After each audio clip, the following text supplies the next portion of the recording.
Also a reminder on this day as well, Suzanne, of what they are fighting for. There was an attack in eastern Afghanistan. Tell us about that. Well, you're right, because there's a certain sense of anxiety, anticipation, what to expect today, if there was going to be any kind of retaliation. Well, it happened on the eve of September 11th. It was just last night, about 5:30 local time. We are told it happened about 60 miles west of where we are. It was a combat outpost, a truck bomb that exploded. 2 Afghan civilians were killed. There were a lot of injuries, TJ. You're talking about 77 from the international coalition, about 25 Afghan civilians, mostly minor injuries, but nevertheless, a lot of people involved in this.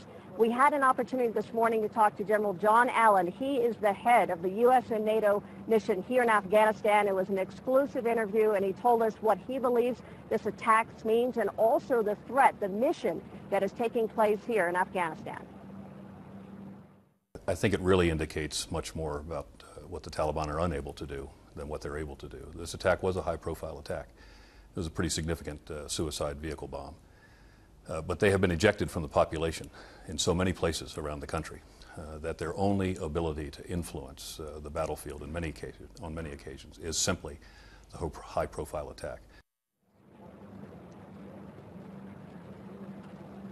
And TJ, the general also acknowledged that, look, this is a long fight. It is a long haul, that there are still threats around the world, that the Taliban, if they're going to try to get to Americans or others, that there are ways that they can do that. So they are still very much in the fight. The main goal now here is to try to get the Afghans up to speed, to make sure that they can have their own security, provide and protect their own people.